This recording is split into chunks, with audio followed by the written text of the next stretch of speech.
नमस्कार दोस्तों, कैसे हो आप सब। उम्मीद करता हूँ आप सब ठीक होंगे, स्वस्थ होंगे, बढ़िया पढ़ाई वढ़ाई चल रही होगी। चलो कोई ना, हम चलते हैं हमारे लेक्चर की ओर। हम क्या डिस्कस कर रहे थे? हम कर रहे थे इंडियन पॉलिटी को डिस्कस कर रहे थे, भारतीय राज्य व्यवस्था को हम डिस्कस कर रहे थे। और ये जो हमारी सीरीज़ है, इस सीरीज़ में अभी हमने 2 लेक्चर ऑलरेडी देख लिए हैं। वो अगर लेक्चर आपने नहीं देखे तो उन्हें ज़रूर देख लेना, क्योंकि उन्हें देखने से आपको पता चलेगा कि हमने क्या क्या टर्म्स अभी तक डिस्कस कर ली है। अगर नहीं देखा तो कोई नहीं, उनको बाद में देख लेना, अभी यहाँ से स्टार्ट कर दो। तो 2 लेक्चर हमारे जो ख़त्म हुए उसमें हमने कुछ टर्मिनोलॉजी बात करी थी, तो आज फिर आगे कंटिन्यू रखेंगे। कुछ टर्म्स कुछ वर्ड्स हैं, उसे आज इस लेक्चर में हम देखने वाले हैं। तो चलिए डिस्कस स्टार्ट करते हैं। सबसे पहले हमने थोड़ा बहुत बात कर लेते क्या क्या चीज़ें डिस्कस करी थी। पहले हमने पॉलिटी के महत्व के बारे में देखा था कि पॉलिटी क्यों इम्पोर्टेंट है यूपीएससी के लिए, कहाँ कहाँ से इससे क्वेश्चन बन सकते हैं, ये सारी चीज़ें देखी थी। उसके बाद में हमने बात करी थी पॉलिटी शब्द है, राजनीति शब्द है, उसका मतलब क्या होता है, राज्य व्यवस्था शब्द क्या है, उसका मतलब हमने देखा था। ठीक है, उसके बाद में स्टेट नेशन, नेशन स्टेट के बारे में बात करी थी, स्टेट के बारे में बात करी थी, इसका उद्देश्य क्या है इसके बारे में बात करी थी। सारी ये चीज़ें हम डिस्कस कर चुके हैं। जनसंख्या क्या होती है, टेरिटरी क्या होती है, ठीक है, अच्छे से डिस्कस किया। तो उन सब जो जो चीज़ें हम डिस्कस करें हैं उन शब्दों को आप देख लेना। ये जो है डायरेक्टली इनडायरेक्टली आपके सभी काम आने वाले हैं, प्रत्यक्ष और अप्रत्यक्ष रूप से ये जो शब्द है आपके काम आने वाले हैं, इसलिए आप इसी ध्यान से एक बार जरूर देख लेना। सोवरेनिटी के बारे में बात करी थी हमने, संप्रभुता क्या होती है, आंतरिक संप्रभुता क्या होती है, बाहरी संप्रभुता क्या होती है, इन सब चीज़ों के बारे में बात करी थी। उसके बाद में गवर्नमेंट क्या होती है, किस प्रकार से काम करती है, राष्ट्र क्या होता है, राष्ट्र की आइडेंटिटी क्या होती है। उसके बाद में हमने बात करी थी नेशन स्टेट क्या होता है, राष्ट्र राज्य क्या होता है, यूनेस्को की क्या परिभाषा है, एथनिसिटी क्या होती है, जातीयता के बारे में बात करी थी, भारत किस प्रकार का देश है उसके बारे में बात करी थी, और इसकी फीचर क्या है, विशेषताओं के बारे में बात करी थी। कुछ ये जो राज्य राष्ट्र होता है इसकी मॉडल है, उसकी विशेषता कौन कौन सी है, ये सारी चीज़ें डिस्कस करी थी। अच्छे से हमने समझा था इन सारी चीज़ों के बारे में, तो एक बार आप इसे ध्यान से जरूर देख लेना। बहुसंस्कृतिवाद क्या होता है, ठीक है, गवर्नमेंट के टाइप के बारे में बात करी थी, अलग अलग प्रकार के टाइप होते हैं, अभिजात तंत्र होता है, कुलीन तंत्र होता है, राजतंत्र होता है, प्रजातंत्र होता है। इन सब चीज़ों के बारे में हमने काफ़ी अच्छे से बात करी थी। अब हम बात करने वाले हैं कि लोकतंत्र के बारे में हमने देखा था। ये जो लोकतंत्र होता है इसे चलाने के लिए संविधान बहुत जरूरी होता है। तो आज हम बात करेंगे कुछ और शब्दों के बारे में। एक, संविधान क्या होता है, किसे कहा जाता है संविधान, कॉन्स्टिट्यूशन किसे कहा जाता है। उसके बाद में हम बात करेंगे संविधानवाद क्या होता है, ठीक है, संविधानवाद क्या होता है। ये जो सारे टर्म्स हैं इनके बारे में बात करने वाले हैं, तो ध्यान से सुनना, आराम से बात करेंगे, कोई हड़बड़ाहट नहीं है, कोई जल्दी नहीं है। जो शब्द होने वाले हैं उनको काफ़ी आसानी से सिंपल भाषा में समझने वाले हैं। सबसे पहले बात करते हैं संविधान होता क्या है। संविधान क्या होता है, आप किस चीज़ को कहोगे ये संविधान है। क्या नॉर्मल मेरे पास में एक बुक पड़ी है, क्या इसे मैं संविधान बोल सकता हूँ? नहीं, इस बुक को संविधान नहीं बोल सकता हूँ। संविधान कौन सी बुक को बोला जाएगा? क्या संविधान लिखी हुई बुक को ही बोला जाएगा, रिटन बुक को ही बोला जाएगा? तो ऐसा भी नहीं है, क्योंकि संविधान तो अनरिटन भी हो सकता है, अलिखित भी हो सकता है, जैसे कि यूके का। तो संविधान कहाँ किसे जाएगा, कौन से प्रकार है, क्या विशेषता होनी चाहिए, किस प्रकार के क्या फीचर होने चाहिए जिससे हम संविधान कह सकते हैं। तो संविधान के बारे में बात करें तो जैसे कि ये आपका घर मान लो, ये आपका घर है, ठीक है, इसमें एक नियम बने हुए हैं कि पापा क्या काम करेंगे, मम्मी क्या काम करेगी, बेटा क्या काम करेगा, बेटी क्या काम करेगी, इनके पास में अधिकार क्या है, इनके कर्तव्य क्या है, इनके लिए रूल क्या बने हुए हैं। तो ये जो सारा सिस्टम है घर चलाने का, हमारा एक घर है, फॉर एग्जांपल के लिए मान लो ये हमारा एक घर है, ठीक है, ये हमारा घर है, यहाँ पूरे एक नियम बने हुए हैं। इन नियमों के अकॉर्डिंग पापा है वो कमाई कर रहे हैं, बेटा है वो पढ़ाई कर रहा है, बेटी पढ़ाई कर रही है, मम्मी काम भी कर रही है, घर का काम भी कर रही है, ये सारी चीज़ें कर रही है, ठीक है। इन्हें हेड कौन कर रहा है, पापा हेड कर रहे हैं। ये उसको वैसे मत देख लेना कि पैट्रियार्टिकल फैमिली है, ठीक है, वो पितृसत्तात्मक वाली, वो यहाँ पर एग्जाम्पल मत लेना। मैं सिंपल एग्जाम्पल के लिए समझाने के लिए बात कर रहा हूँ। जरूरी नहीं कि मम्मी घर का काम करती है, मम्मी जॉब भी कर सकती है, तो वो वैसा नेगेटिव पॉइंट इसमें मत ऐड कर देना, ठीक है। वो हमें पता है, रियलिटी जो भी है वो इंडियन रियलिटी हम सबको पता है, तो वही मैं बात कर रहा हूँ। तो ये जो पूरा घर है उसे चलाने के लिए क्या है, नियम है कि भाई इसे आप ये काम करोगे, आपके पास में ये कर्तव्य है, आपके आपके ये अधिकार है, ठीक है। ये सारी जो चीज़ें हैं, ये जब इस एक बुक ले ली, अभी घर में सारी जो चीज़ें थी, इन सब चीज़ों को चलाने के लिए इन घर वालों ने क्या किया, एक बुक लिखी, ठीक है, उसमें ये सारी चीज़ें लिख दी। अब ये क्या हो गया, ये एक संविधान हो गया। तो संविधान क्या होता है, संविधान एक बुक है, ठीक है, एक किताब है, एक डॉक्यूमेंट है। एक क्या है, डॉक्यूमेंट है।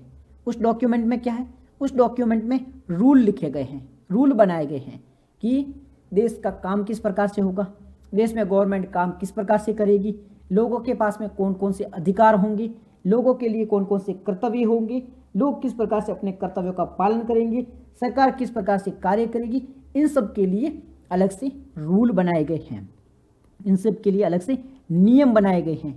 ये जो नियम है ये इस किताब में लिखे गए हैं, और इस किताब को क्या कहा जा रहा है, इस किताब को संविधान कहा जा रहा है। अब एक अपवाद देख लो, क्या अगर इस किताब को लिखा हुआ नहीं होता तो क्या इसे संविधान नहीं मान सकते हैं? नहीं, ऐसा जरूरी नहीं, क्योंकि यूके का संविधान है वो अलिखित संविधान है। अब अलिखित है, अनरिटन है, इसका मतलब ये नहीं कि यूके में वो चीज़ें कहीं पे लिखी हुई नहीं है, लिखी हुई तो है, किताब पर भी तो है, ऐसे है, डॉक्यूमेंटेशन बना हुआ है, पर प्रॉपर डॉक्यूमेंट नहीं है। जैसे हमारा संविधान है एक प्रॉपर डॉक्यूमेंट बना हुआ है, वैसे यूके में कोई प्रॉपर डॉक्यूमेंट नहीं है, तो उसे कहा जाता है अलिखित संविधान, यानी कि प्रॉपर कोई डॉक्यूमेंट नहीं है।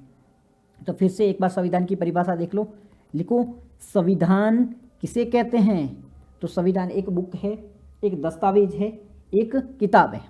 तो संविधान एक दस्तावेज है, ये लिखित भी हो सकता है, लिखित भी हो सकता है, अलिखित भी हो सकता है, ये लिखित भी हो सकता है, अलिखित भी हो सकता है, ये रिटन भी हो सकता है और अनरिटन भी हो सकता है। तो संविधान एक दस्तावेज है जो लिखित भी हो सकता है, अलिखित भी हो सकता है।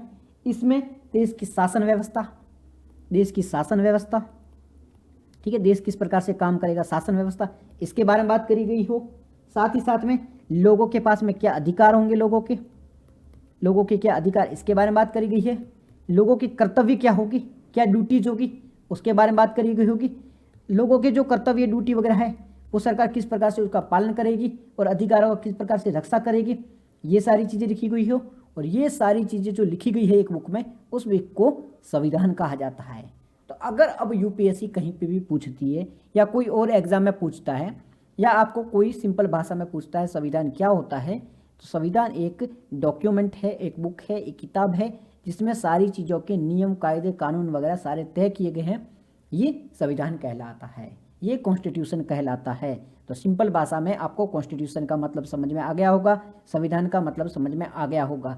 आगे जब हम संविधान की बात करेंगे कि ये हमारे संविधान के आर्टिकल 1 से लिया गया है, ये आर्टिकल 2 है, तब आपको पता चलेगा कि संविधान में मतलब हम इस बुक के बारे में बात कर रहे हैं, ठीक है, हम इस किताब के बारे में बात कर रहे हैं। आगे हम ये भी देखेंगे ये किताब कैसे लिखी गई थी, क्या रोल थे, वो सारी चीज़ें हम आगे देखने वाले हैं। अभी संविधान जो शब्द हैं हम उस शब्द के बारे में बात कर रहे हैं। तो सब तो आपको क्लियर हो गया होगा कि संविधान क्या है, शब्द के बारे में अब कोई दिक्कत नहीं होनी चाहिए, आसानी से आपको शब्द का मतलब है समझ में आ गया है बेटा, ठीक है, बेटा नहीं बोल रहा हूँ मैं दोस्तों, शब्द का मतलब आपको समझ में आ गया है, ठीक है, आ गया है। अब आगे बात करते हैं कॉन्स्टिट्यूशन का मतलब, यानी कि संविधान जो शब्द है उसका मतलब आपको समझ में आ गया है, इससे रिलेटेड अब कोई कन्फ्यूजन नहीं होगी, कोई दिक्कत नहीं होगी। अब हम बात कर लेते हैं संविधान के विकास के बारे में। जो हमारा संविधान है, जो हमारा कॉन्स्टिट्यूशन है, इसका विकास कैसे हुआ, संविधान के विकास यानी कि कॉन्स्टिट्यूशन के कॉन्स्टिट्यूशन का इवोल्यूशन, संविधान का इवोल्यूशन, संविधान का विकास कैसे हुआ, हम इसके बारे में बात करेंगे। तो संविधान का जो विकास है वो चरणों में हुआ है, चरणों मतलब स्टेजेज में हुआ है, अलग अलग स्टेज है, अलग अलग चरण है, उनमें संविधान का विकास हुआ है। तो संविधान का विकास किस में हुआ, संविधान का जो विकास है अलग अलग चरणों में हुआ है। अब कौन कौन से अलग अलग चरण हैं जिसमें संविधान का विकास हुआ है, इतने बात समझ में आ गई, संविधान का मतलब समझ में आ गया है, संविधान का मतलब समझ में आ गया। तो अब हम संविधान के जो चरण है, किस प्रकार से संविधान बना है, किस प्रकार से इसकी उत्पत्ति हुई है, क्योंकि देखो पहले की बात करते हैं ना, जब हम बात करते हैं कि एंशियंट टाइम की है, जब संविधान वगैरह कुछ था नहीं, आदिवासी लोग रहते थे, जंगल राज था, अराजकता थी चारों ओर, तब कोई कायदे कानून थे नहीं, लोग ऐसे खुले में रहते थे, कोई रूल नहीं था, कोई रेगुलेशंस नहीं थे, ऐसे खुले घूमते रहते थे। कोई भी है कभी भी किसी को मार के जा सकता था, उन्हें कोई रोकने वाला था नहीं, ठीक है, कोई किसी पे रेगुलेशंस नहीं था, कोई गवर्नमेंट नहीं थी। अब इसमें क्या होता था, इसमें जंगल राज था, इसमें अराजकता थी, ठीक है, कोई किसी पे कहने वाला कोई था नहीं, पूरी तरह से अराजकता चलती थी। तो लोगों ने क्या देखा, लोगों ने देखा भाई हम पूरी तरह से किसी पे डिपेंडेंट है नहीं, हमारे पे अत्याचार होते हैं, जैसे कि कमज़ोर है उस पर अत्याचार होता है, तो उसे रोकने के लिए, उसे हटाने के लिए, उसे अत्याचार को कम करने के लिए कुछ तो ऐसा होना चाहिए ताकि ये जो सारी चीज़ें हैं उनको रोका जा सके। तो लोगों ने क्या किया, जो पहले आदिवासी थे, जो उसके बाद में थोड़ा थोड़ा हमारा विकास हुआ, तो हमें लगा कि भाई ऐसे जंगल में रहने की मतलब नहीं है, एक जंगल राज होने से मतलब नहीं है, यहाँ पर एक सिस्टम होना चाहिए प्रॉपर। अब प्रॉपर सिस्टम कैसे बनाया जा सकता है, तो एक विकास कर लो, एक ऐसी किताब बना दो या ऐसे कुछ नियम लिख दो। किताब उस टाइम में नहीं होती थी, तो उन्होंने बोला कि भाई हमारे जो रहन सहन है इसके लिए नियम बना दो कि भाई घर के जो बड़े हैं, पुरुष है, वो शिकार करने का काम करेंगे, महिला है वो क्या करेगी, घर में बच्चों का पालन करने का काम करेगी, बच्चे हैं क्या करेंगे, महिलाओं का और जो भी पुरुष है उनके साथ बटाने का काम करेंगे, हेल्प करने का काम करेंगे। तो ऐसा एक नियम बना दिया गया। ये धीरे धीरे नियम आगे बढ़ते गए, इनका एवोल्यूशन होता गया, इनका विकास होता गया, धीरे धीरे इनको एक किताब का फॉर्म दिया गया, पत्र पे लिखना स्टार्ट कर दिया, तो वो प्रोसेस चलता गया। अब इसके संबंधित कुछ सिद्धांत आते हैं। तो हमने संविधान के विकास के बारे में बात कर रहे थे, पहले जंगल राज था, फिर धीरे धीरे चरणों में स्टेप बाय स्टेज इसका विकास हुआ। अब इससे संबंधित कुछ सिद्धांत हैं, तो यहाँ पे लिखो आप संविधान का विकास, संविधान का इवोल्यूशन कैसे हुआ, इससे संबंधित कुछ सिद्धांत है। संविधान का विकास कैसे हुआ, चरणों में हुआ। कौन कौन से चरण है, पहला यहाँ पे आता है सामाजिक समझौता, सामाजिक समझौता का सिद्धांत। पहला सिद्धांत कौन सा है, सामाजिक समझौता, जिसे सोशल कॉन्ट्रैक्ट भी कहा जाता है। पहला हमारा सिद्धांत कौन सा है, सामाजिक समझौते का सिद्धांत या सोशल कॉन्ट्रैक्ट का सिद्धांत। अब सामाजिक समझौता या सोशल कॉन्ट्रैक्ट होता क्या है, देखो हम बात कर रहे हैं संविधान के विकास के बारे में, बात कर रहे हैं कि संविधान का विकास कैसे हुआ, इससे संबंधित अलग अलग सिद्धांत है कि चरणों में विकास हुआ है, तो कुछ सिद्धांत तो डेवलप होंगे। उसमें जो पहला सिद्धांत है वो क्या है, सामाजिक समझौते का सिद्धांत, यानी कि सोशल कॉन्ट्रैक्ट। सोशल कॉन्ट्रैक्ट होता क्या है, इसका सिद्धांत क्या है, उसके बारे में बात करेंगे। बात करें सोशल कॉन्ट्रैक्ट या सामाजिक समझौते के सिद्धांत की, तो इसके लिए कुछ अलग अलग थिंकर है, इन्होंने अलग अलग जो विचारक है, अलग अलग विचारक है, अलग अलग कौन है, थिंकर है, इन्होंने ये सिद्धांत दिया है। कोई भी सिद्धांत कौन देगा, विचारक देंगे, थिंकर्स देंगे।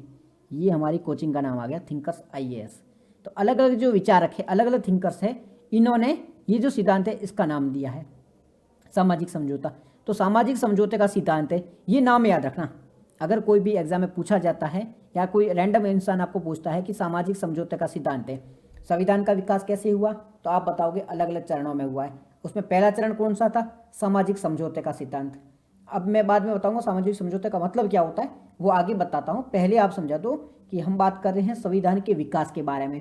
हम किसके बारे में बात कर रहे हैं, हम संविधान के विकास के बारे में बात कर रहे हैं। तो संविधान का विकास कैसे हुआ है, अलग अलग चरणों में हुआ है। पहला चरण कौन सा है, सामाजिक समझौते का सिद्धांत है, सोशल कॉन्ट्रैक्ट की प्रिंसिपल है, प्रिंसिपल ऑफ सोशल कॉन्ट्रैक्ट। अब ये प्रिंसिपल किसने दिए थे, तो इसमें कुछ थिंकर्स थे, कुछ विचारक थे। अब थिंकर्स का नाम क्या क्या है, पहला नाम लिख लो, याद रख लो, पहला नाम कौन सा है, पहला नाम है थॉमस हॉब। पहला नाम कौन सा है, थॉमस हॉब्स, नाम याद रहेगा, पहला कौन सा है, थॉमस हॉब। दूसरा नाम लिख दो, जीन जैक रूसो। दूसरा नाम कौन सा है, रूसो। पहला थॉमस हॉब हो गया, दूसरा रूसो हो गया, तीसरा कौन सा है, तीसरा आप लिख दो जॉन लॉक, जॉन लॉक। तो सामाजिक समझौते के सिद्धांत के बारे में हम बात कर रहे हैं कि संविधान का विकास कैसे हुआ है। संविधान विकास जो अलग अलग चरणों में हुआ है। पहला चरण कौन सा है, सामाजिक समझौते का सिद्धांत है, सोशल कॉन्ट्रैक्ट का प्रिंसिपल है। सोशल कॉन्ट्रैक्ट का जो प्रिंसिपल है ये कुछ थिंकर्स ने दिया था। तो कौन कौन से थिंकर्स है, कौन कौन से विचारक है, ये नाम ओनली याद रखने हैं। थॉमस हॉब है, जीन जैक रूसो है, जॉन लॉक है। ये तीनों कौन थे? तीनों थिंकर्स थे। इन्होंने कौन सा सिद्धांत दिया था? इन्होंने सिद्धांत दिया था सामाजिक समझौते का सिद्धांत, सोशल कॉन्ट्रैक्ट का सिद्धांत। तो सोशल कॉन्ट्रैक्ट का जो सिद्धांत है, सामाजिक समझौते का सिद्धांत है, वो किसने दिया था? थॉमस हॉब्स ने, रूसो ने, जॉन लॉक ने। अब इनके भी कुछ अलग अलग सिद्धांत है, उनके बारे में बात करेंगे, पर अभी सामूहिक रूप से जो सामाजिक समझौते का सिद्धांत है वो इन तीन लोगों ने दिया था। यहाँ तक कोई कन्फ्यूजन नहीं है। फिर से एक बार हम बात कर रहे हैं संविधान के विकास की। संविधान का विकास कैसे हुआ है? अलग अलग चरणों में हुआ है। उसमें पहला चरण कौन सा है? सामाजिक समझौते का, सामाजिक समझौते का सिद्धांत, सामाजिक समझौते का सिद्धांत, ठीक है, सोशल कॉन्ट्रैक्ट प्रिंसिपल। अब जो सोशल कॉन्ट्रैक्ट प्रिंसिपल है ये किसने दिया है? इसमें कुछ अलग अलग थिंकर्स है। राइटिंग पे मत जाना प्लीज, है ना, खराब है मेरी। थिंकर्स है, तो कौन कौन से थिंकर्स है? उसमें पहला नाम क्या है? पहला नाम है थॉमस हॉब। पहला नाम क्या है? Thomas Hobbes. दूसरा नाम कौन सा है? दूसरा नाम है रूसो। और तीसरा नाम क्या है? तीसरा नाम है वो है जॉन लॉक। ठीक है, ये तीन नाम है।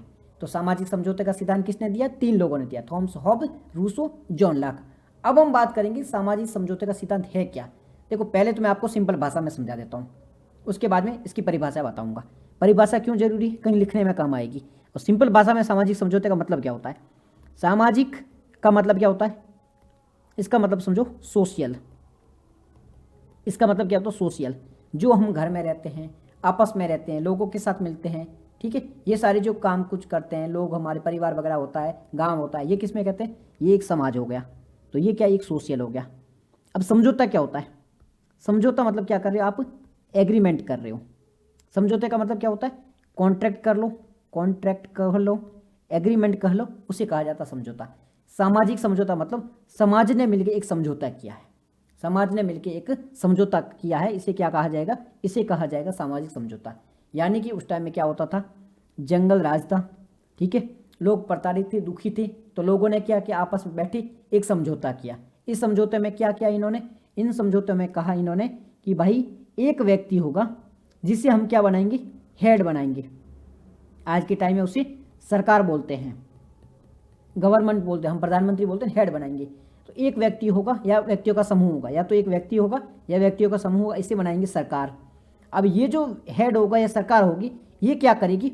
बाकी जो लोग होंगे ना, उनके अधिकार है, उन अधिकारों की रक्षा करेंगी, उनको बताएंगे आपके कर्तव्य क्या है, आप क्या काम करोगे, आप किस प्रकार से काम करोगे, ये सारी देखरेख कौन करेगी? ये सरकार करेगी। अगर कोई व्यक्ति दुखी है, उसके अधिकारों का मिसयूज हो रहा है, तो उसे रोकने की जिम्मेदारी किसकी होगी? सरकार की। तो लोगों ने मिलकर एक समझौता किया। इस समझौते में इन्होंने कहा कि भाई हम एक ऐसा नियम बना लेते हैं, एक ऐसा कॉन्ट्रैक्ट कर लेते हैं जिसमें एक हेड होगा और इस हेड की जिम्मेदारी होगी इनके नीचे जो भी लोग हैं उनके अधिकारों की रक्षा करना, उनके पर अगर कोई अत्याचार होता तो उन्हें रोकना, उन्हें बचाना। ये सारी जिम्मेदारी किसकी होगी? तो वो सारी जिम्मेदारी होगी इस हेड की, गवर्नमेंट की होगी, सरकार की होगी। अब समझ में आपको आ जाएगा आसानी से कि सामाजिक समझौते का मतलब क्या होगा।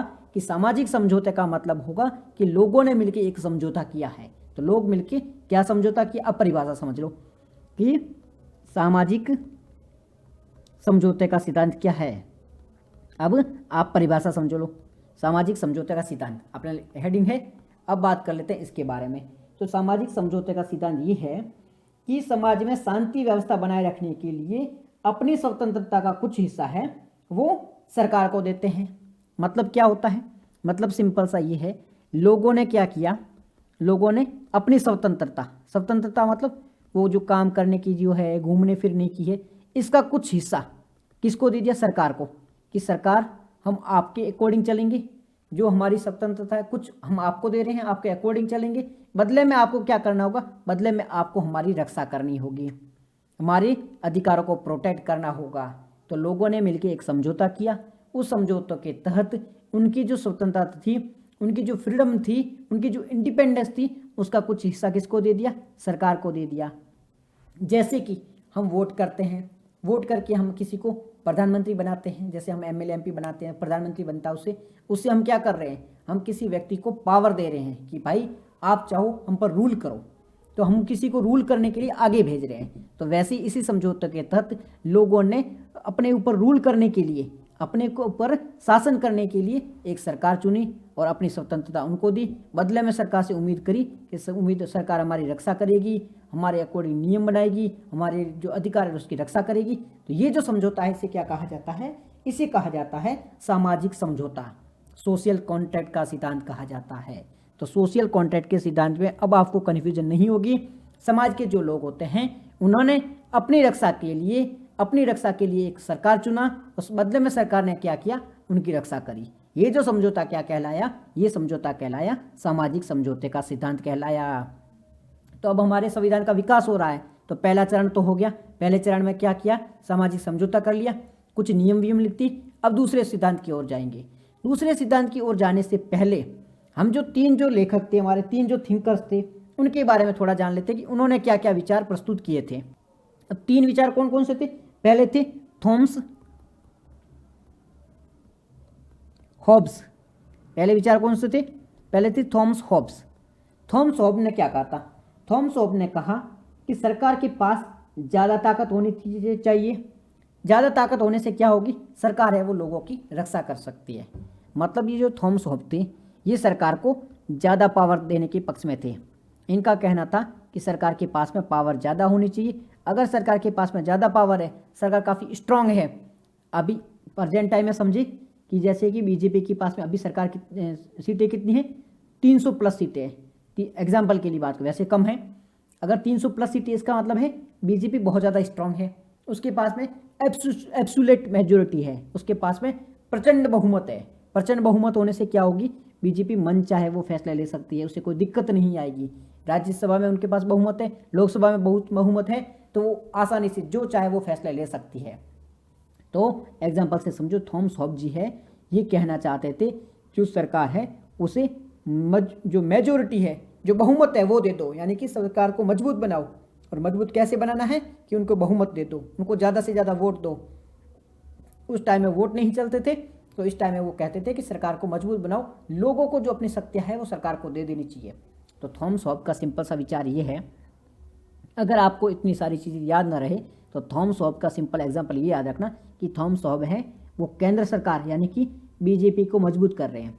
एग्जाम्पल के लिए ये कभी ऐसे माइंड में मत डालना कि मैं बीजेपी का पक्षधर हूँ या बीजेपी का विरोधी हूँ या कांग्रेस का पक्षधर हूँ। मैं किसी का पक्षधर नहीं हूँ, मुझे किसी से कोई मतलब नहीं है। मैं सिंपल सा एग्जाम्पल देख के आपको बता रहा हूँ ना। ये एग्जाम्पल आपको मेंस में यूज करना है। मेंस में किसी भी पार्टी का कभी नाम मत लिखना, नहीं तो नंबर कट जाएंगे। ठीक है, आपको न्यूट्रल आंसर देना है। बट मैं यहाँ पे ओनली आपका जो है एग्जाम्पल के माध्यम से आपको समझाने के लिए, सिंपल भाषा में ये समझाने के लिए ये एग्जाम्पल दे रहा हूँ कि भाई थॉमस हॉब्स ने क्या कहा था। थॉमस हॉब्स ने कहा था कि बीजेपी को ज़्यादा से ज़्यादा सीटें जिताओ। अगर बीजेपी ज़्यादा से ज़्यादा सीटें जीतेगी तो वो अच्छी तरह से बहुत अच्छी मेजोरिटी के साथ में केंद्र सरकार बनाएगी। अच्छी मेजोरिटी के साथ में सरकार बनाएगी तो अच्छे से काम कर पाएगी।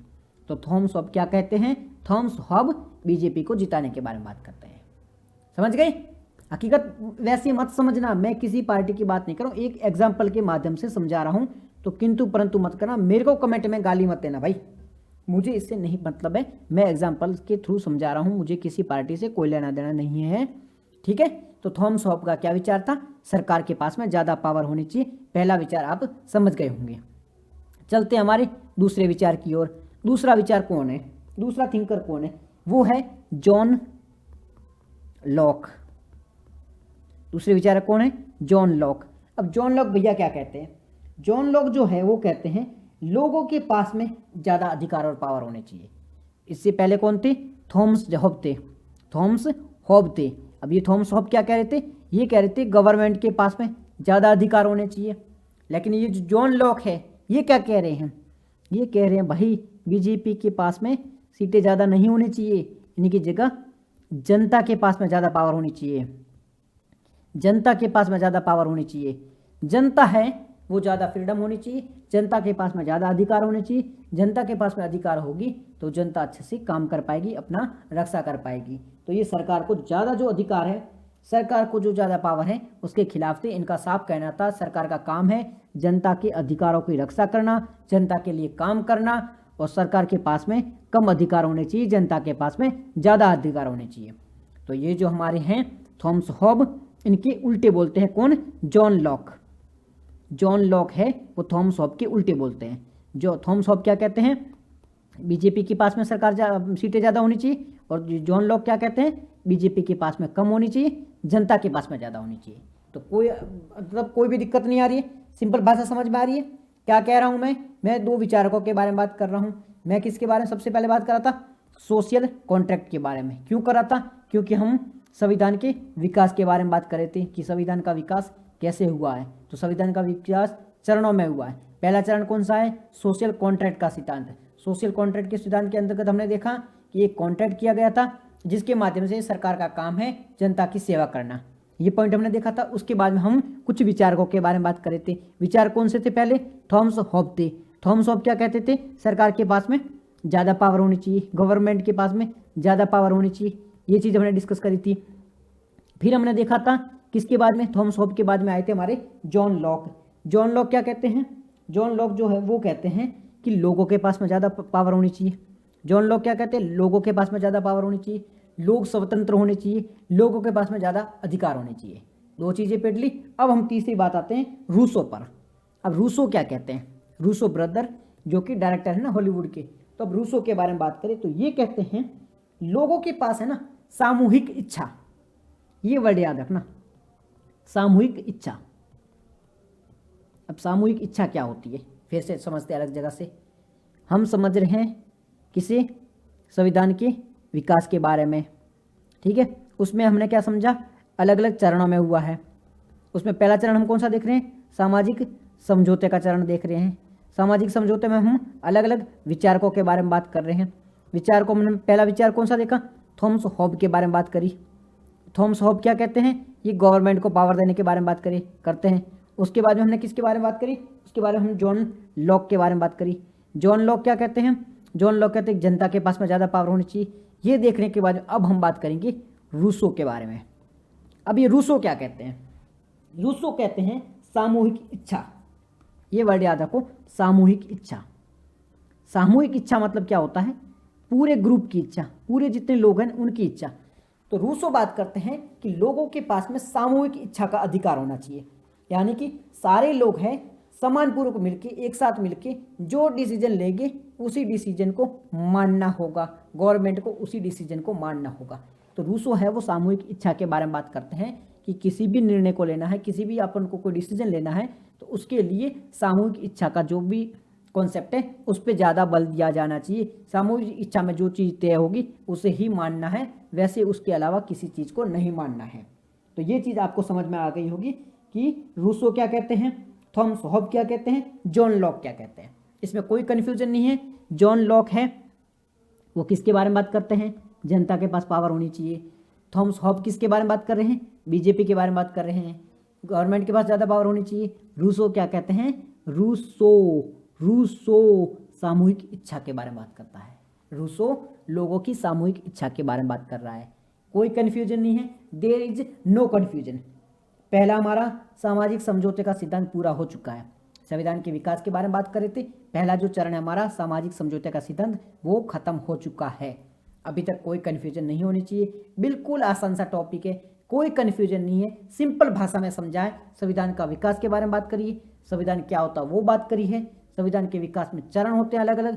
पहला हमने चरण देखा है वो है सामाजिक समझौते का सिद्धांत है। उसके अंतर्गत 3 थिंकर है, 3 विचारक है, जिसमें थॉमस हॉब है सरकार की पावर देने की बात करता है, जॉन लॉक है जो लोगों को पावर देने की बात करते हैं, तीसरे रूसो है जो कि सामूहिक इच्छा के बारे में बात करते हैं। ये हमारा यहाँ तक खत्म हो गया, अब तक कोई दिक्कत नहीं है। अब हम बात करते हैं लोकियन का सिद्धांत। किसका सिद्धांत? लोकियन प्रिंसिपल, लोकियन का प्रिंसिपल। अब ये लोकियन का प्रिंसिपल क्या है, लोकियन का सिद्धांत क्या है? जैसे हमने बात करी थी सामाजिक समझौते का सिद्धांत, उसी प्रकार से है लोकियन का सिद्धांत। तो लोकियन का सिद्धांत कहता है हर व्यक्ति है, कोई भी व्यक्ति है, चाहे आप हो, चाहे मैं हूं, चाहे कोई भी है, जब व्यक्ति का बर्थ होता है जब व्यक्ति का बर्थ होता है, जब व्यक्ति का जन्म होता है, जन्म के साथ उसे कुछ अधिकार साथ में मिलते हैं। किसी भी व्यक्ति का जन्म होता है तो उसे कुछ अधिकार साथ में होते हैं। क्या क्या अधिकार होते हैं? जन्मता इंसान है, वो एक तो जन्म लेगा, जन्म लेने के बाद में उसे खाने का अधिकार है, पीने का अधिकार है, उसे सोने का अधिकार है, उसे जागने का अधिकार है, ठीक है, उसे काम करने का अधिकार है, घूमने का अधिकार है, काफ़ी सारे अधिकार वो लेके पैदा होता है। ये जो अधिकार है इसे कौन से अधिकार कहा जाता है? इन्हें प्राकृतिक अधिकार कहा जाता है, इन्हें नेचुरल राइट कहा जाता है। इन्हें कौन से अधिकार कहा जाता है? प्राकृतिक अधिकार कहा जाता है। तो ये लोकियन है, वो कहते हैं कि जो भी व्यक्ति है वो जन्म लेगा, उनके पास में कुछ अधिकार होंगे, जन्म के साथ ही उनके कुछ अधिकार होते हैं। इन अधिकारों को सामाजिक समझौते के जो सिद्धांत है उसके उल्ट, सामाजिक समझौते के सिद्धांत में क्या कहा जा रहा था कि लोगों के पास अधिकार होने चाहिए, बट ये लोकियन क्या कह रहे हैं कि जो भी व्यक्ति जन्म लेगा, कोई भी व्यक्ति जन्म लेगा, उस जन्मे हुए व्यक्ति के पास में कुछ अधिकार होंगे। ये अधिकार है वो कौन से अधिकार कहलाए जाएंगे? प्राकृतिक अधिकार कहलाए जाएंगे। ये कौन से अधिकार कहलाए जाएंगे? प्राकृतिक अधिकार कहलाए जाएंगे। तो यहाँ तक आपको बात समझ में आ गई कि लोकियन क्या कह रहे हैं? जो भी व्यक्ति जन्म लेगा उसके पास में कुछ अधिकार होंगे। जो भी व्यक्ति बर्थ होगा, जिस भी व्यक्ति का बर्थ होगा, उसके पास में कुछ अधिकार होंगे। इन अधिकारों को क्या कहा जाएगा? इन अधिकारों को प्राकृतिक अधिकार कहा जाएगा, नेचर के द्वारा दिए गए राइट कहेंगे, क्योंकि ये प्राकृतिक रूप से उसे मिले हैं। ठीक है, ऐसे नहीं है कि हम कोई अलग से अधिकार गवर्नमेंट के द्वारा दिए गए हैं, नहीं, प्राकृतिक रूप से उनको ये अधिकार मिले हैं, इसे प्राकृतिक अधिकार कहा जाता है। अब फिर से बताओ, प्राकृतिक अधिकार किसे कहा जाता है? एक बार बताओ, प्राकृतिक अधिकार किसे कहा जाता है? अगर कहीं वीडियो देख रहे हो तो रोको और कमेंट में बताओ प्राकृतिक अधिकार किसे कहा जाता है, नेचुरल राइट किसे कहा जाता है। 1 मिनट के लिए वीडियो पॉज करो और इसका उत्तर बताओ। कमेंट में जल्दी से इसका उत्तर बताओ, प्राकृतिक अधिकार किसे कहा जाता है, नेचुरल राइट किसे कहा जाता है। दे दिया आंसर, आगे बढ़ते हैं। प्राकृतिक राइट ऐसे राइट होते हैं जो व्यक्ति को जन्म के साथ मिलते हैं। जैसे व्यक्ति का जन्म हुआ उसके साथ में उसको जो अधिकार मिलते हैं उसे प्राकृतिक अधिकार कहा जाता है। तो लोकियन के सिद्धांत के अनुसार हर व्यक्ति के साथ में, हर व्यक्ति के पास में प्राकृतिक अधिकार होते हैं। जो भी व्यक्ति जन्म लेगा उसके पास में प्राकृतिक अधिकार होंगे, जैसे कि स्वतंत्रता का अधिकार है, फ्रीडम का अधिकार है, संपत्ति का अधिकार है, प्रॉपर्टी का अधिकार है। ठीक है, स्वतंत्रता का अधिकार है, संपत्ति का अधिकार है। ये जो सारे अधिकार हैं इनकी रक्षा करने का काम किसका है? इन अधिकारों की रक्षा करने का काम है वो गवर्नमेंट का है। तो लोकियन का सिद्धांत आसान भाषा में आपको समझाऊं तो लोकियन यही कहते हैं, लोकियन ऐसे लिखो, लोकियन का सिद्धांत। क्या है लोकियन का सिद्धांत? लोकियन का सिद्धांत यही है, हर व्यक्ति के पास में, कोई भी व्यक्ति जन्म लेता है, हर व्यक्ति के पास में कौन से अधिकार हैं? प्राकृतिक अधिकार है, प्राकृतिक अधिकार है। हर व्यक्ति के पास में प्राकृतिक अधिकार है। ये जो प्राकृतिक अधिकार है इनकी रक्षा करने की गारंटी किसकी है? इसकी रक्षा करने की गारंटी गवर्नमेंट की है। और ये क्या कहलाता है? ये लोकियन का सिद्धांत कहलाता है। हम बात कर रहे थे संविधान के विकास के बारे में, उसमें हमारा पहला कॉन्सेप्ट था वो सामाजिक समझौते का कॉन्सेप्ट था, उसके अंतर्गत अलग अलग थिंकर थे। उसके बाद में हमने बात करी थी लोकियन के सिद्धांत की। लोकियन के सिद्धांत में क्या कहते हैं लोकियन? कि हर व्यक्ति के पास में प्राकृतिक अधिकार होते हैं। प्राकृतिक अधिकार क्या होते हैं? प्राकृतिक अधिकार इस प्रकार के अधिकार होते हैं जिसमें व्यक्ति को जन्म के साथ में कुछ अधिकार मिलते हैं, इसे प्राकृतिक अधिकार कहा जाता है। अब ये जो प्राकृतिक अधिकार होते हैं, जैसे कि स्वतंत्रता का, खुले में घूमने का, रहने का, खाने का, पीने का अधिकार है, साथ ही साथ में संपत्ति का अधिकार है, उसके वो संपत्ति हो सकती है, उसे खरीद सकता है, बेच सकता है, ये संपत्ति का अधिकार है। ये कहाँ से मिले हैं? ये जन्म से मिले हैं। इसे कौन से अधिकार कहा जाता है? इसे जो प्राकृतिक अधिकार कहा जाता है। अब हर व्यक्ति के पास में प्राकृतिक अधिकार होगा, इसे रक्षा करने की जिम्मेदारी किसकी होगी? इसे रक्षा करने की जिम्मेदारी गवर्नमेंट होगी। और इसे क्या कहा जाता है? इसे लोकियन का सिद्धांत कहा जाता है। तो लोकियन के सिद्धांत में प्राकृतिक अधिकार और इसकी रक्षा कौन करेगा? गवर्नमेंट करेंगी। तो इस प्रकार से हमारे संविधान का विकास हुआ है। पहले बहुत जंगल राज था, कुछ था नहीं, फिर सामाजिक समझौता हुआ, समझौते के अंतर्गत सारे नियम बने, उसके बाद में लोकियन ने कुछ परिभाषा दी, फाइनल रूप से संविधान है वो इन्फोर्समेंट में आया। हम भारत के संविधान के बारे में बात नहीं कर रहे हैं, हम बात कर रहे हैं पूरे वर्ल्ड में जो संविधान है उसकी उत्पत्ति कैसे हुई उसके बारे में बात कर रहे हैं, उससे संबंधित जो सिद्धांत है उनके बारे में बात कर रहे हैं।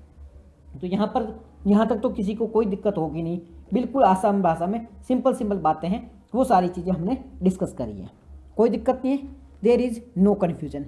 अब हम बात करेंगे ये जो संविधान होता है, ये संविधान है, ठीक है। हमने पहले बात करी संविधान के बारे में बात करी, उसके बाद में संविधान के विकास के बारे में बात करी।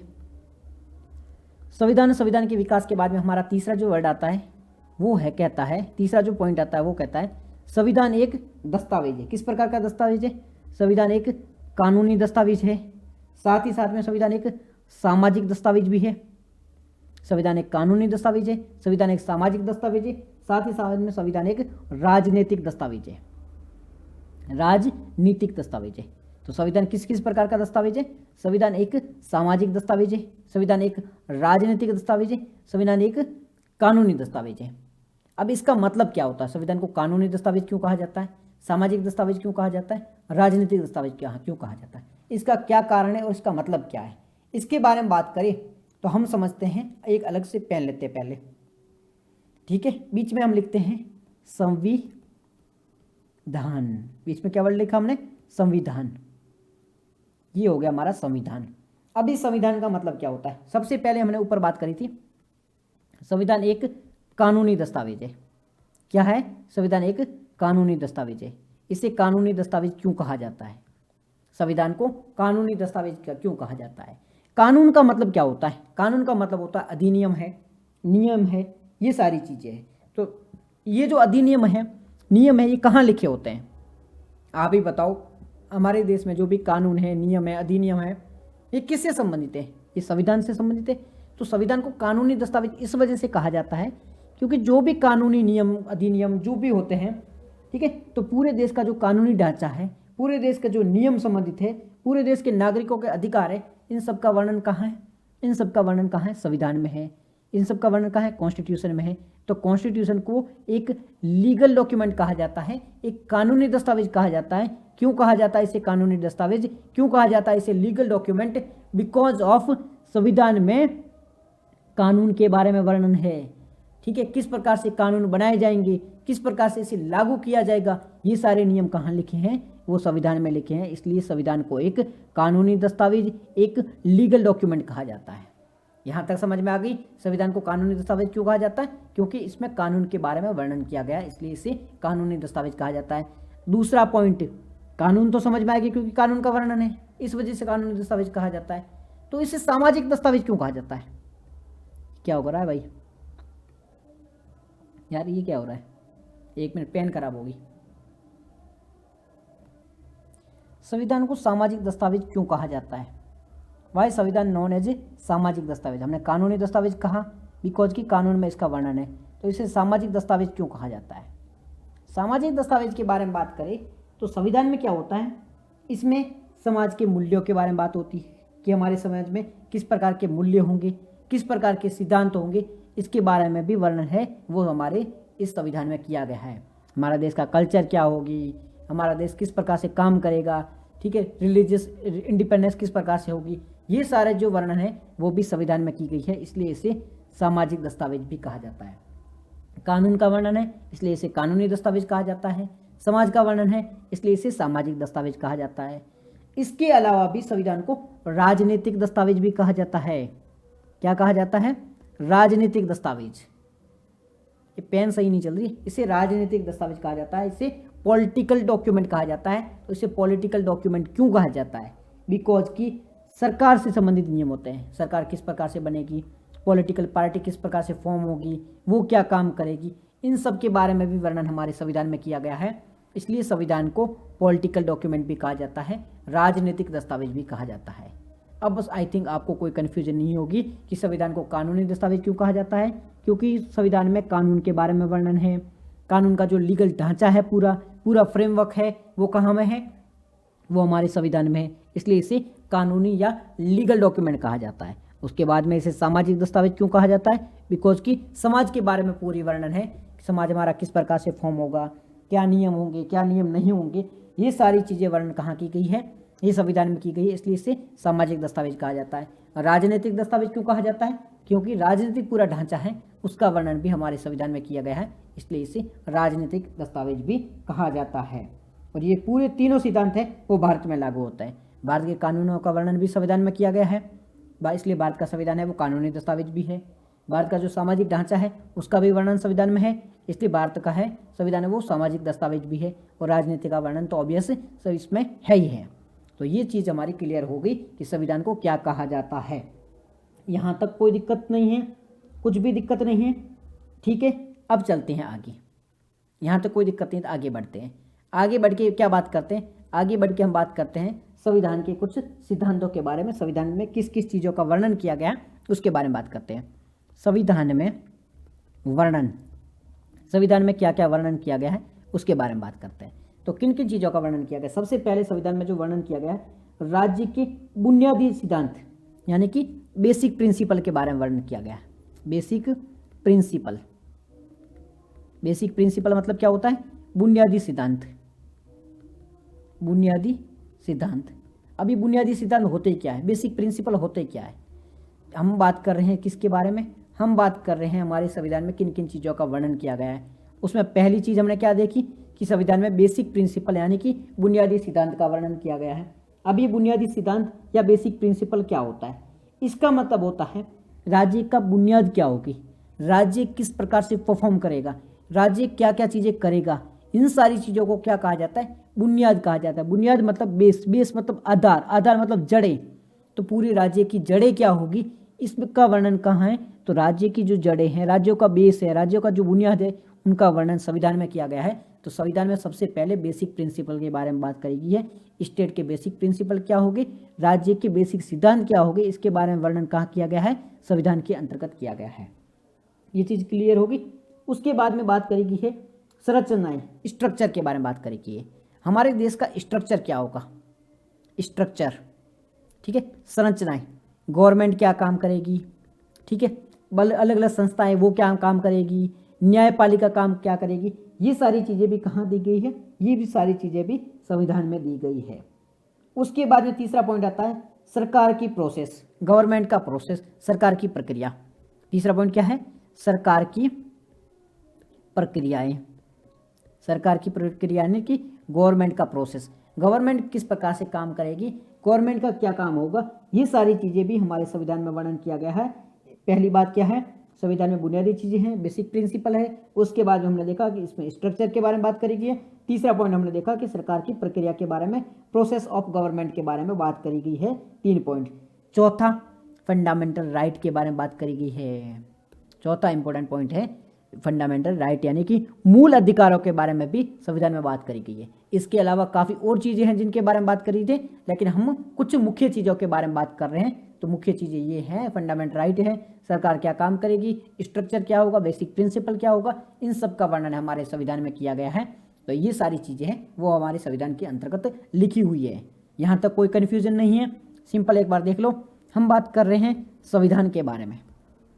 उसके बाद में हमने संविधान की परिभाषा देखी, ठीक है। उसके बाद में हमने क्या बात करी कि संविधान का विकास कैसे हुआ, संविधान का विकास कैसे हुआ। फिर हमने विकास से संबंधित हमने समझौते देखे यानी कि सिद्धांत देखे, हमने सिद्धांत देखी। उसमें हमने पहले सामाजिक समझौते का सिद्धांत देखा। उसके बाद में हमने दूसरा सिद्धांत देखा था लोकियन का, लोकियन का सिद्धांत देखा था। उसके बाद में हमने क्या देखा था, संविधान किस प्रकार का दस्तावेज है वो देखा था। अब हमने देखा कि संविधान में किन किन चीज़ों का वर्णन किया गया, ये सारी चीज़ें डिस्कस कर ली। अब यहाँ तक कोई दिक्कत नहीं है, सिंपल सा कॉन्सेप्ट था। टाइम इस वजह से लग रहा है बिकॉज कि ये टर्म है बहुत काम के हैं, इन्हें समझने में दिक्कत आती है। इन्हें एक बार समझने से आपका पूरा बेस क्लियर हो जाएगा। इन्हें वर्ड के मतलब समझ लो, वर्ड मतलब समझना बहुत ज़्यादा ज़रूरी है, मतलब समझ के आप आगे बढ़ सकते हो। इस वजह से इस टॉपिक में टाइम लग रहा है। अब इतनी सारी चीज़ें देखने के बाद में हम आते हैं नेक्स्ट पॉइंट पे, संविधान की विशेषताएं। इतनी सारी चीज़ें देख ली, अब हम क्या बात करेंगे, संविधान की विशेषताएं। क्या क्या विशेषताएं होती हैं संविधान, क्या क्या फीचर देखने पर हम उसे कह सकते हैं कि ये हमारा संविधान है, ये हमारा कॉन्स्टिट्यूशन है। अब बात करें हम फीचर्स ऑफ कॉन्स्टिट्यूशन, संविधान की विशेषताओं के बारे में बात करते हैं। सबसे पहली संविधान की विशेषता क्या है, सबसे पहली संविधान की विशेषता है ये लिखित होता है या अलिखित होता है। संविधान लिखित भी हो सकता है, जैसे कि इंडिया का है, यूएस का है, ये लिखित संविधान है। और अलिखित कहाँ का है, यूके का है। ब्रिटेन का संविधान अलिखित है, इसका मतलब वहाँ पर कोई स्पेसिफिक ऐसा कोई डॉक्यूमेंट नहीं है, वहाँ पर अलग अलग डॉक्यूमेंट में इनके बारे में वर्णन है, इसलिए ब्रिटेन का जो संविधान है उसे अलिखित संविधान कहा जाता है। इंग्लैंड का जो संविधान है उसे अलिखित संविधान कहा जाता है। तो संविधान की पहली विशेषता क्या है? ये लिखित भी हो सकता है, ये अलिखित भी हो सकता है, ये रिटन डॉक्यूमेंट भी हो सकता है। जैसे कि इंडिया, भारत का जो संविधान है वो लिखित संविधान है, और जैसे अमेरिका का संविधान भी लिखित संविधान है, और ब्रिटेन या इंग्लैंड का संविधान कैसा है? तो वो अलिखित संविधान है। तो पहली विशेषता यही होती है संविधान की। पहली विशेषता आपको समझ में आ गई होगी। बात करते हैं दूसरी विशेषता की। दूसरी विशेषता क्या है? ये है देश की सर्वोच्च सत्ता। दूसरी विशेषता क्या है? संविधान है देश की सर्वोच्च सत्ता है। संविधान क्या है? संविधान देश की सर्वोच्च सत्ता है। इसका मतलब है सुप्रीम बॉडी है। संविधान से ऊपर देश में कुछ भी नहीं है। आप कहोगे कि न्यायालय ऊपर है, नहीं।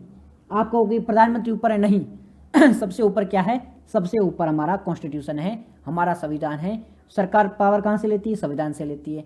न्यायालयों के पास में पावर कहाँ से आती है? कोर्ट के पास में पावर कहाँ से आती है? तो संविधान से आती है। तो हमारा सबसे बड़ा पावरफुल, हमारी सर्वोच्च सत्ता क्या है? वो हमारा कॉन्स्टिट्यूशन है। तो पहला विशेषता है ये लिखित अलिखित दोनों हो सकते हैं। दूसरी विशेषता क्या है? ये सर्वोच्च सत्ता है, सुप्रीम बॉडी है। ठीक है, इससे ऊपर कुछ भी नहीं है। तीसरा, इसमें देश की शासन व्यवस्था के बारे में बात करी जाती है। देश की शासन जो प्रणाली है उसके बारे में बात करी जाती है। शासन प्रणाली कैसी?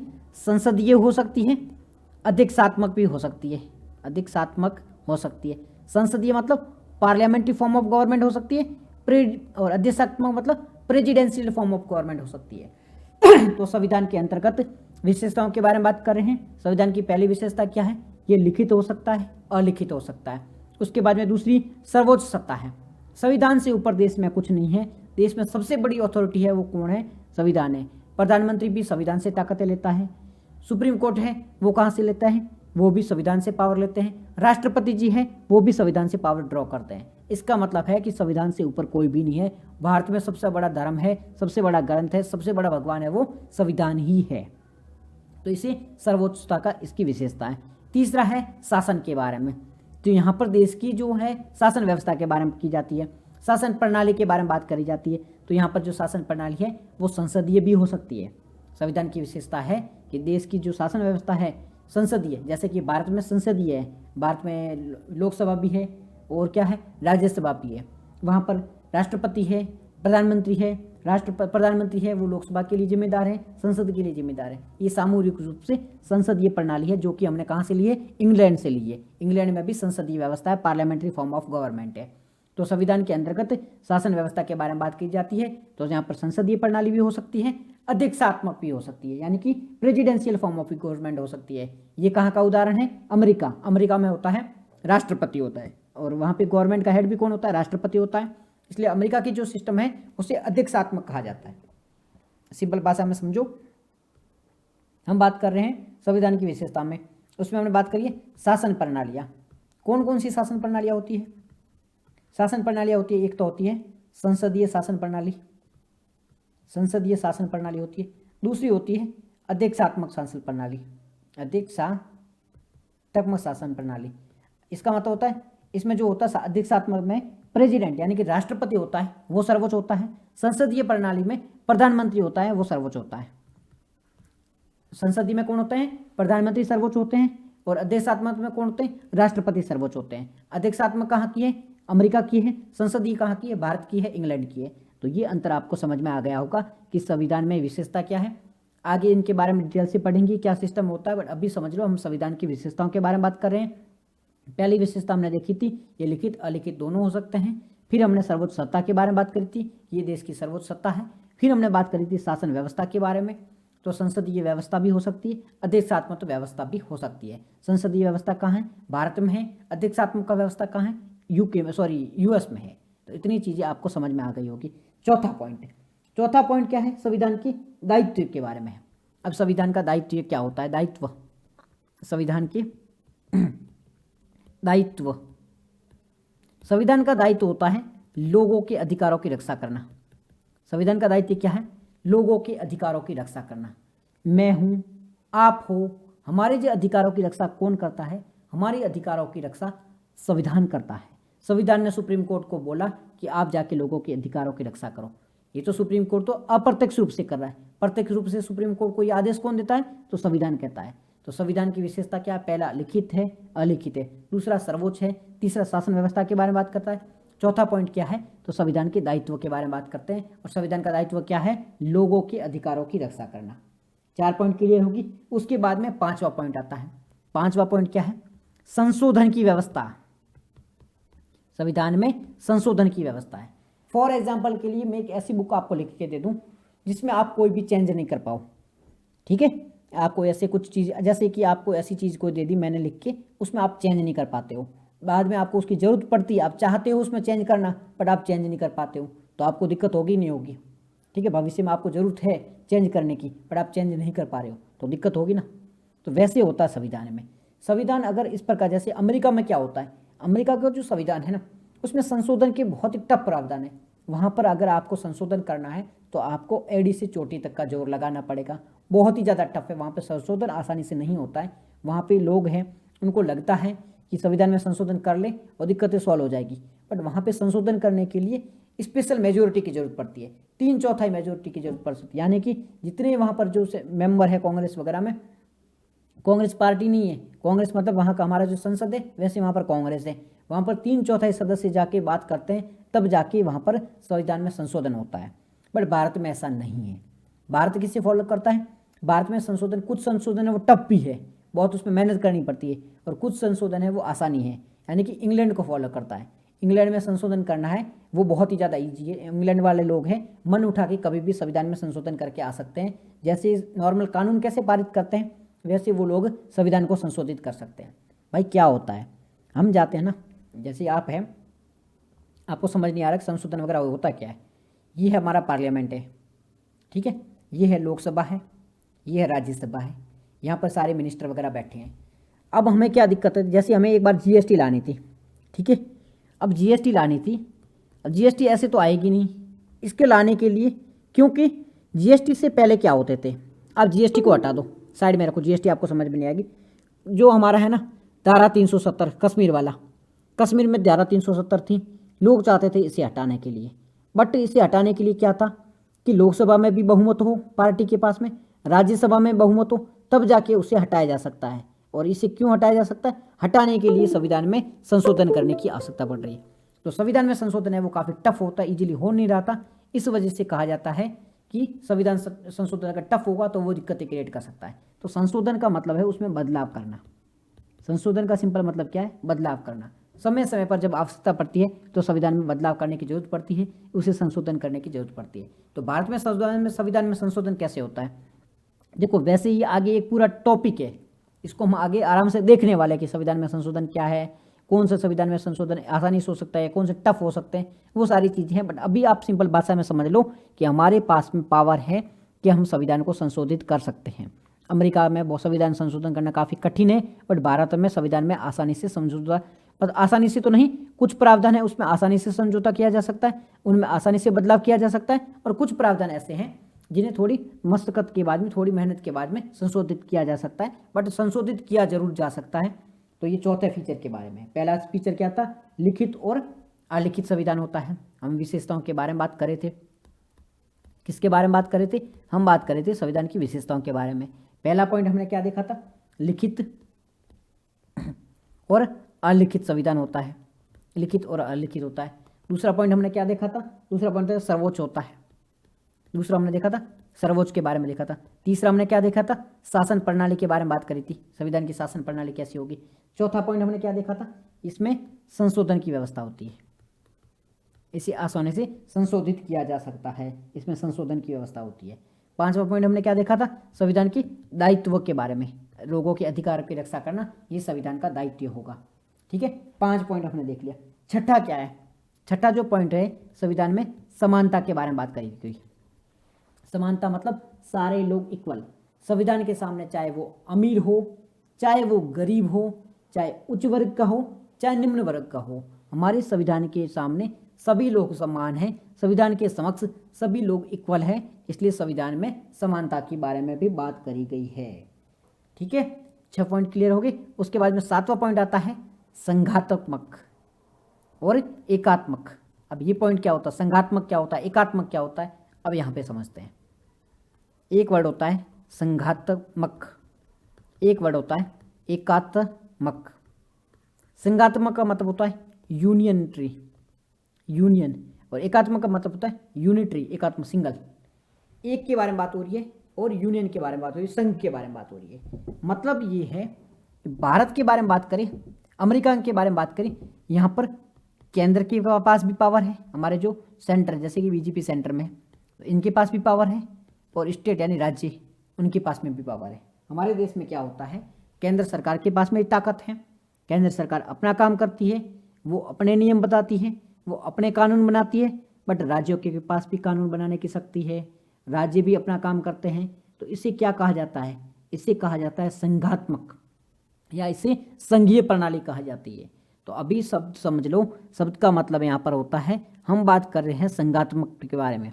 एक शब्द होता है पॉलिटी के अंतर्गत संघात्मक या संघीय प्रणाली। तो संघीय प्रणाली में क्या होता है, संघ के पास में भी पावर होती है, राज्यों के पास में पावर होगी, यानी कि शक्तियों के विभाजन के बारे में बात हो रही है। शक्तियों का विभाजन इस प्रकार से किया जाता है कि केंद्र सरकार के पास भी पावर होती है, राज्य सरकारों के पास भी पावर होती है, इसे संघात्मक कहा जाता है। और ये कहाँ सिस्टम देखने को मिलता है, भारत में, अमेरिका में। अमेरिका में तो बहुत ज़्यादा कठिन संघ देखने को मिलता है, यानी कि राज्य भी बहुत ज़्यादा स्ट्रांग होते हैं, राज्यों के पास में भी काफ़ी पावर होता है, और वहाँ पर केंद्र के पास भी पावर होता है। पर भारत में ऐसा नहीं है, भारत में राज्यों के पास थोड़ा कम पावर है, केंद्र के पास में ज़्यादा पावर है। ठीक है, तो इसलिए भारत का जो संघ है ना, वो थोड़ा केंद्र की ओर झुका हुआ संघ है। मतलब भारत में जो संघीय व्यवस्था कैसी है, केंद्र की ओर थोड़ा झुका हुआ है। यहाँ पे सेंटर है, यहाँ स्टेट है, तो हमारा जो संघ है इधर झुका हुआ है, थोड़ा झुकाव इस तरफ है। ठीक है, केंद्र की ओर थोड़ा झुका हुआ है, तो इसलिए भारत को जो केंद्र की ओर झुकाव वाला संघीय व्यवस्था कहा जाता है। और एकात्मक क्या होता है, एकात्मक का मतलब होता है राज्यों के पास कोई भी पावर नहीं है। हम बात करते हैं इंग्लैंड की, इंग्लैंड में क्या व्यवस्था है, इंग्लैंड में एकात्मक व्यवस्था है, यानी कि इंग्लैंड में है ना, राज्यों के पास कोई भी पावर नहीं है, वहाँ पर जो केंद्र है, संघ है, वो ही सब कुछ व्यवस्था करता है, वो चाहे वो डिसीजन ले सकता है, राज्यों को इस मामले में इंटरफेयर करने की आवश्यकता नहीं है।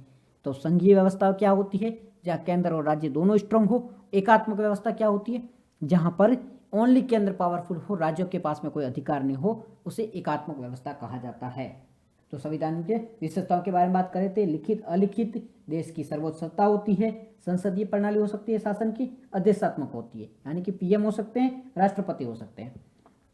फिर हमने दायित्व के बारे में बात करी थी, दायित्व क्या होते हैं, दायित्व होते हैं, दायित्व, दायित्व नहीं, दायित्व, दायित्व क्या होते हैं, रेस्पॉन्सिबिलिटी क्या होती है, वो होती है लोगों के अधिकारों की रक्षा करना। फिर संविधान में संशोधन की सुविधा है, उसके बारे में बात करी। फिर समानता के बारे में बात करी। फिर हमने बात करी थी संघात्मक या एकात्मक ढांचे के बारे में बात करी थी। लास्ट पॉइंट आता है संविधान की विशेषता का, वो है धर्मनिरपेक्षता। धर्मनिरपेक्षता वर्ड का मतलब क्या होता है,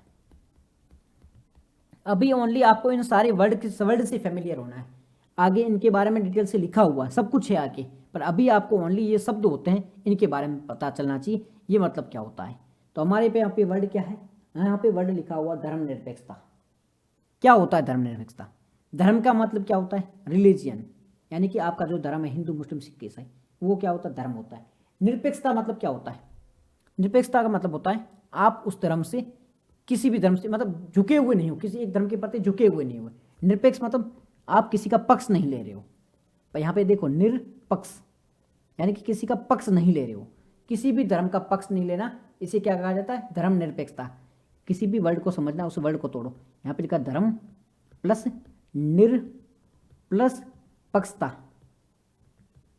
ये ता, ये वर्ड लिखा है, धर्म प्लस निर प्लस पक्ष प्लस ता। तो यहाँ पे किसी भी धर्म के प्रति झुका हुआ नहीं है, किसी भी धर्म का पक्ष नहीं ले रहा है, इसे कहा जाता है धर्मनिरपेक्षता। तो धर्मनिरपेक्षता का सिंपल सा मतलब है किसी भी धर्म के पक्ष में, किसी भी धर्म के प्रति झुकाव नहीं है। यानी कि भारत में हिंदुओं को भी समान अधिकार दिए जाते हैं, मुसलमानों के लिए भी समान अधिकार है, ईसाइयों के लिए भी समान अधिकार है, और सिखों के लिए भी समान अधिकार है। भारत जो देश है, उस देश का कोई ऑफिशियल धर्म नहीं है। भारत में रहने वाले लोगों का अलग अलग धर्म हो सकता है, यहाँ पर किसी भी जो व्यक्ति है उसका अलग अलग धर्म हो सकता है, पर सरकार है, देश है, उसका कोई ऑफिशियल धर्म नहीं है। फॉर एग्जाम्पल के लिए जब हम पाकिस्तान के बारे में बात करते हैं, तो पाकिस्तान का जो इस्लाम है वहाँ का गवर्नमेंट का ऑफिशियल धर्म है। तो पाकिस्तान एक धर्मनिरपेक्ष देश नहीं है, बिकॉज वहाँ पर इस्लाम को ज़्यादा तवज्जो दी जाती है, दूसरे धर्मों को कम तवज्जो दी जाती है। और सेम बांग्लादेश में भी ऐसा ही है, वहाँ पर इस्लाम को ज़्यादा तवज्जो दी जाती है, दूसरे धर्मों को नहीं दी जाती है, इसलिए बांग्लादेश भी धर्मनिरपेक्ष कंट्री नहीं है। और बात करते हैं भारत की, तो भारत में हर धर्म को, चाहे आप किसी भी धर्म से आते हो, आप सबको सेम ट्रीटमेंट दिया जाएगा, सेम पावर दी जाएगी, सेम अधिकार दिए जाएंगे। तो भारत एक धर्मनिरपेक्ष देश है। ठीक है, अभी हम संविधान की विशेषताओं के बारे में बात कर रहे थे। इन विशेषताओं के अंतर्गत हमने पहले बात करी कि हमारा संविधान है, क्या बात कर रहे हैं हम बात कर रहे हैं विशेषताओं की, संविधान की विशेषताओं के बारे में बात करें। पहली विशेषता हमने क्या देखी कि हमारा संविधान लिखित भी हो सकता है, यानी कि रिटन भी हो सकता है, अनरिटन भी हो सकता है। दूसरी विशेषता हमने क्या देखी, ये देश की सर्वोच्च सत्ता होती है, इससे ऊपर कुछ नहीं है, ये सर्वोच्च सत्ता होती है। तीसरा पॉइंट क्या देखा हमने, ये शासन प्रणाली के बारे में बात करी थी, ये संसदीय व्यवस्था हो सकती है, ये अध्यक्षात्मक भी व्यवस्था होती है, ये तीसरा पॉइंट था। चौथा पॉइंट क्या था, हमने दायित्व के बारे में बात करी थी, हमने रेस्पॉन्सिबिलिटी के बारे में बात करी कि हमारे संविधान की रेस्पॉन्सिबिलिटी क्या होती, हमारे संविधान का दायित्व क्या होगा। उसके बाद में छठी बात करी थी हमने संशोधन के बारे में। संविधान की छठी विशेषता क्या है, संविधान में संशोधन की व्यवस्था की गई है, इसे कभी भी बदला जा सकता है। सातवीं व्यवस्था क्या थी, समानता के बारे में, संविधान के सामने सारे लोग हैं वो समान है। आठवीं क्या थी, संघीय व्यवस्था के बारे में, यहाँ पे संघीय व्यवस्था भी हो सकती है, एकात्मक व्यवस्था हो सकती है, ये बात करी थी। और नौवीं है वो धर्मनिरपेक्षता, हमारा देश है वो धर्मनिरपेक्ष है, ये कट्टर भी धार्मिक रूप से कट्टर भी हो सकता है, जैसे कि जो पाकिस्तान है वो धार्मिक रूप से कट्टर है, ठीक है, ईरान है, इराक है, वो धार्मिक रूप से कट्टर है, बट भारत है वो धर्मनिरपेक्ष देश है। तो यहाँ तक आपको चीज़ें समझ आ गई होगी, यहाँ तक आपको कोई कन्फ्यूजन नहीं होना चाहिए, कोई दिक्कत नहीं है, सारी चीज़ें समझ में आ गई, अच्छे से समझ में आ गई है। तो इतनी चीज़ें हमने पढ़ी है, हमने पहले संविधान के बारे में बात करा, संविधान की विशेषताओं के बारे में बात करी, ये सारी चीज़ें हम देख चुके हैं। अब हम बात करते हैं संविधानवाद के बारे में। वैसे 1 घंटे का लेक्चर हो गया है, तो हमारा जो संविधानवाद का जो कॉन्सेप्ट है उसे हम कल देख लेते हैं, क्योंकि ज़्यादा हो गया आप वर्ड भूल जाओगे, ठीक है, कन्फ्यूज हो जाओगे। चाहे तो 1 दिन में क्लास ख़त्म कर सकते हैं, बट आप है ना भूल जाओगे कि संविधान क्या था, उसकी विशेषता क्या थी, तो वो सारे मिक्स होने लगेंगे। अब हम संविधानवाद पढ़ लेंगे, फिर उसके बाद में हम निरंकुशता के बारे में पढ़ेंगे, फिर कानून के शासन के बारे में बात करेंगे। तो ये अपने आप में टाइम कंज्यूमिंग टॉपिक है, इनमें क्यों टाइम लग गया ना तो आप मिक्स हो जाओगे, इसलिए हम यहीं पे ख़त्म करते हैं। क्योंकि हमने संविधान को अच्छे से समझा, हमने संविधान की परिभाषा देखी सबसे पहले, फिर संविधान के विकास के बारे में बात करी कि संविधान का विकास है वो चरणों में हुआ था, अलग अलग चरणों के बारे में बात करी थी, सामाजिक कॉन्ट्रैक्ट का सिद्धांत था उसके बारे में बात करी थी, फिर लोकियन का सिद्धांत था उसके बारे में बात करी थी, ठीक है। उसके बाद में संविधान की विशेषताओं के बारे में बात करी, संविधान किस प्रकार का दस्तावेज है वो बात करी थी। सारी चीज़ें हमने अच्छे से देखी है, डिटेल में देखी है, कोई कन्फ्यूजन नहीं है, कोई दिक्कत नहीं है, आराम से समझ में आ गई है, ठीक है, कोई दिक्कत नहीं है। चलो यहीं पे टॉपिक को समाप्त करते हैं, मिलते हैं एक अलग से टॉपिक के साथ में, तब तक के लिए आप सब अपना ध्यान रखो। जय हिंद, जय भारत।